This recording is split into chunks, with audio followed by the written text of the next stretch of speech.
Hello, guys. You're welcome to this lecture. In this lecture, we want to continue with non-homogeneous equations, and then I just want to briefly discuss the method of undetermined coefficients and how you can use it to solve non-homogeneous second-order differential equations. Okay. The other method, as I mentioned before, is the method of variation of parameters, which you can take a look at. It's actually more general. You can look at it. Okay, so sorry for the text. There's a lot of text here, but we'll get through it. So the method of undetermined coefficients works by assuming that, okay, so you have a non-homogeneous equation. As we said before, you want to solve for it.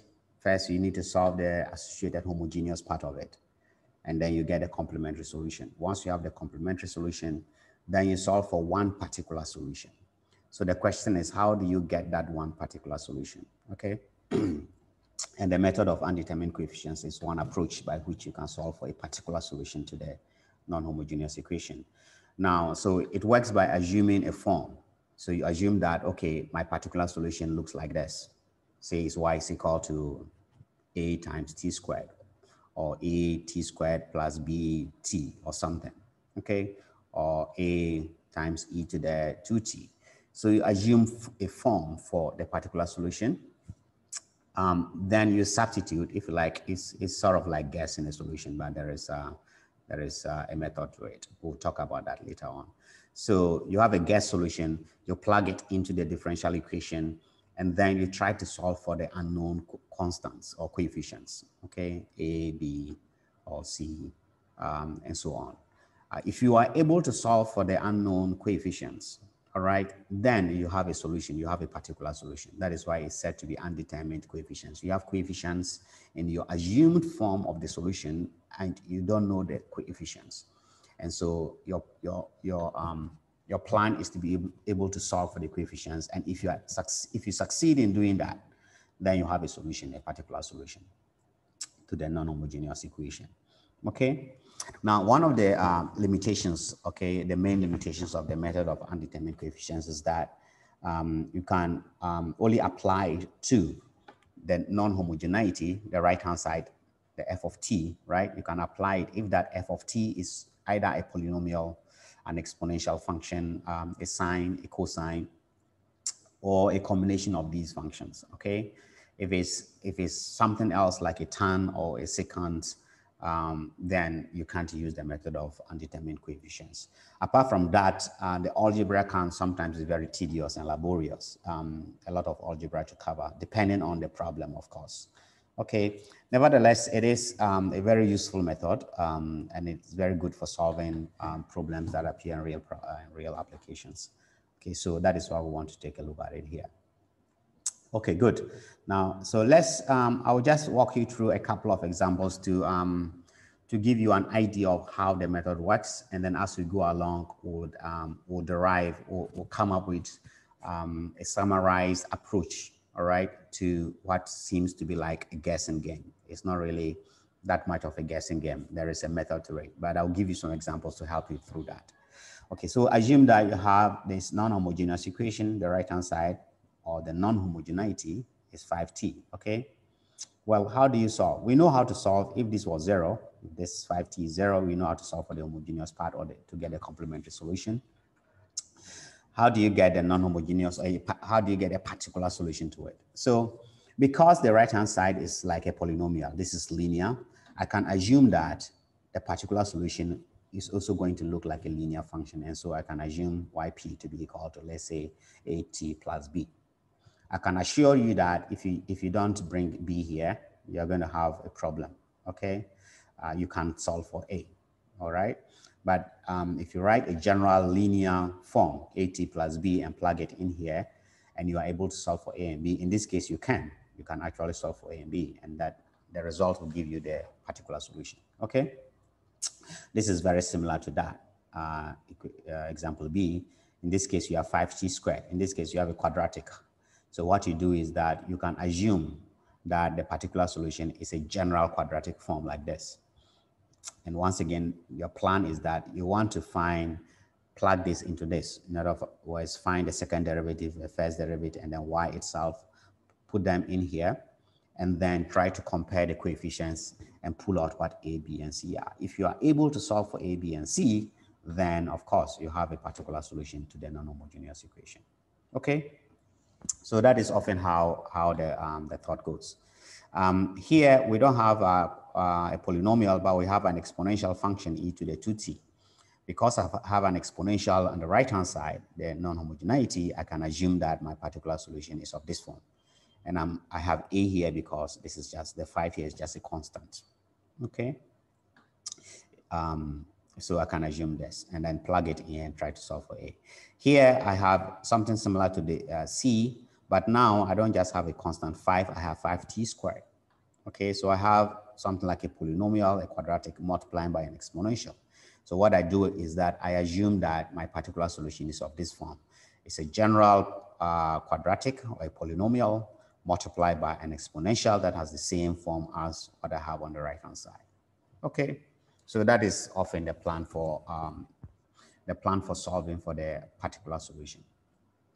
So far from these examples, what we see is that if I have a non-homogeneous equation of this form, right, k is some constant, I have t to the m, right? So m here is some number. If m is 0, of course, just have a constant. This is some kind of a polynomial, right? Multiplied by some exponential function, right? So if I have this form, then my particular solution, I can guess or assume that my particular solution will also look something like this. Okay, so in place of this polynomial, I'm going to have a general polynomial expression, okay, which is given by this, multiplied by this exponential term here, which is given by that. So far, this is what the story is. So if you have a non-homogeneous equation that looks like this, then make a guess and try to solve for the these coefficients, which you don't know, which are unknown or undetermined. So that's where the name comes from, undetermined coefficients. You don't know them. Here's another example. In this case, you don't have a polynomial or exponential, you just have a cosine. Okay, now if you just have a cosine or a sine, all right, the proper thing to do is to assume a solution that is a combination of both sine and cosine. That is because if I just assume that the particular solution will be a cosine and I plug it in the left-hand side, I'm going to have expressions that have sine in them, right? Because the derivative of cosine will give you a sine, the derivative of sine will give you a cosine. So on the right-hand side, you are going to have sines and cosines embedded in there. And so to be able to compare the left-hand side and the right-hand side, you need to have both sine and cosine before you can solve for A and B. So often when you have a sine or just the cosine, the assumed solution or the particular solution you need to assume is a combination of both sine and cosines. Okay, so that is the plan for these sines and cosines. So this is a general thing. If I have a non-homogeneous equation, if f here is just a cosine or just a sine, then generally you have to assume a form that looks like this. All right, it's a sum of sine and cosines. And know that the argument or the face, all right, of the sine and cosines also appear. Okay, good. Then finally, finally, we want to look at some exceptional cases. So far, you know, everything looks okay, but there are times where what we have done so far cannot really be applied because you have some exceptions. And now I'll tell you what those exceptions are. So assume, for instance, this example here. In fact, if I assume, as we've done before, if I assume that my particular solution will take the form some constant times e to the minus t and try to solve for a, I can't do that. I can't solve for a. I'm going to have 0 on the left-hand side, and I'm going to have a e to the negative t here, or 5e to the negative t. All right.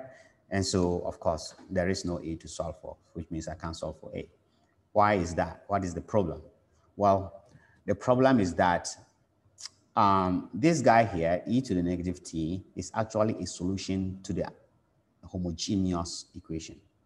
When I equate this equals 0 and I solve it, one of the solutions is actually e to the negative t.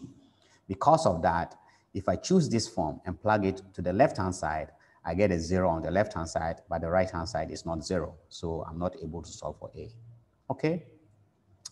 Okay, so this is what I'm showing here. We know how to solve a homogeneous equation. If I get the characteristic equation from the homogeneous equation is given by this, right? R squared minus R minus 2 is 0. So your R here is 2 and negative 1. So you see that this negative 1, of course, appears here, e to the negative t. That is why you can't just plug in a e to the negative t.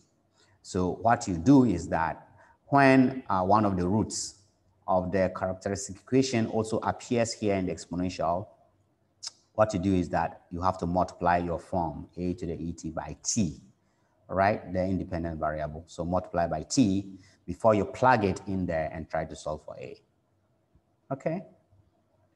Okay, so that is an exception to what we've seen so far, which means that whenever you have these forms exponential, you have an exponential here, it is prudent to first solve for the roots of the characteristic equation to see whether any of them, all right, appear here. And then you know the form to choose. Now, the next example will tell us that if the roots are repeated, you have double of them, instead of multiplying by t, you have to multiply by t squared because 2 of them appear, right? If this was negative 1, that was negative 1, as in this example here, right? So in this case, both roots, if I solve the left-hand side, the roots are negative 1 and negative 1, all right? And the negative 1 appears on the right-hand side e to the minus t here, okay? Because of that, again, even though this is just a constant times the exponential, you can't choose this form, right? You have to take this form and then multiply it by t squared because 2 of the roots, okay, match this solution here on the right-hand side. And so the form you assume is this, plug it into the equation and solve for A, okay? So that is the general approach to doing that. So I'm going to summarize all these ideas into in here in the next one or two slides, and then we'll do some examples, actual examples of solving for particular solutions. Okay. So we've seen this before, but now the general form or the summary here is going to take into account the exceptions that we just looked at, the exceptional cases. So to find a particular solution to this differential equation of this form, all right, forget about this for now. Whatever the form is, try to write your particular solution to look like that, okay? Now, this t to the s term needs to be here because if the roots of the characteristic equation for the homogeneous equation, if the roots, any of the roots here is r, okay, then you have to be careful, right? You have to be careful. That's an exceptional case that you need to multiply by t or t squared. If none of them is a root, if the roots of the homogeneous equation here, none of the roots is r, is given by this exponential term here, then you are good. This s here is 0, so this guy goes. If one of the roots is r, then of course your s is 1, and so you have to multiply your guess solution by t, okay? If 2 of the roots are repeated or double and they are given by r, then you have to multiply your guess solution by t squared because then s is 2, okay? That is what this is talking about. Okay. Good. So this is a summary that tells you how to assume or how to guess a solution cleverly for the undetermined coefficients. In the case where you have this form, then we'll look at the case for sines and cosines. Okay. If you have a particular solution that has this form, we have an exponential. You also have a cosine or a sine. It doesn't matter. If it's a sine or a cosine, then your particular solution has to be chosen to be in this form. Note that it is a sum of expression with a cosine plus an expression with a sine. So you need to add them. Be careful about that. In this case too, there are exceptional cases, which I didn't tell you before, but there are exceptional cases. If you solve the homogeneous equation here, and the roots are complex, and the complex roots, all right, if you have a complex root given by alpha plus I beta, and the alpha and beta do not appear here. You don't have alpha here. The alpha and beta are not these ones here on the right-hand side. Then this S is 0. So you don't need to multiply by these guys. But if you solve for the roots of the homogeneous equation and you get alpha and beta, and the alpha and beta are these ones that appear here, e to the alpha t and cosine of beta t or sine of beta t, then you need to multiply your assumed solution by t, all right, because S is 1. So you have to multiply this by t and this by t, and then you assume this to be your solution. Then you plug it in and try to solve for the undetermined coefficients, all right, or the unknown coefficients. So this is a summary of the method of undetermined coefficients. Good. So let's do these examples to just illustrate what we've looked at so far. Great. So we want to find, in this case, we just want to find a particular solution. For some of them, I've done more than find a particular solution, right? Just to demonstrate how you find a general solution. But the question is asking for just a particular solution. So for A, for instance, I want to find a particular solution to this. Again, because this is just a linear function here, with like a polynomial of degree 1, this part is actually not important for this question. Okay, so you could actually skip this. But for the sake of completion and understanding, let's suppose that we want to find the total solution, the complementary plus the particular. So to solve for the complementary solutions, look for the characteristic equation. R squared minus 1 is 0, so R is 1 and negative 1. So if you combine the solutions, you get your complementary solution, which is C1 e to the t plus C2 e to the negative t. Okay, so this is a solution. We know how to do this. We've done this already. Okay, now the next thing is what is important for this problem is how do we get a particular solution? Again, because this is linear, all right, I will assume that my particular solution is a linear function. So assume that yp is equal to at plus b, and then I will try to solve for a and b. So you plug this into the equation. You need to find y prime, which is a. Y prime prime, of course, would then be equal to 0 because a is a constant. Okay, so if you plug all these into the left-hand side of the equation, you get negative yp, and that should equal to the right-hand side. Well, yp is this, so I get negative at minus b is equal to minus 11t plus 1. If I compare the coefficients on the right-hand side, I compare this a to this, I'm going a will be 11 and b will be equal to negative 1. So I've solved for a and b, so I can put them back in here to get my particular solution. So the particular solution is 11t minus 1. Okay?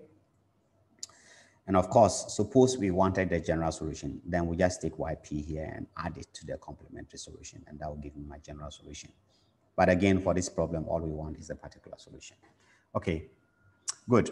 Now, question B has a sign. So you have y prime prime minus y is equal to t sine of t.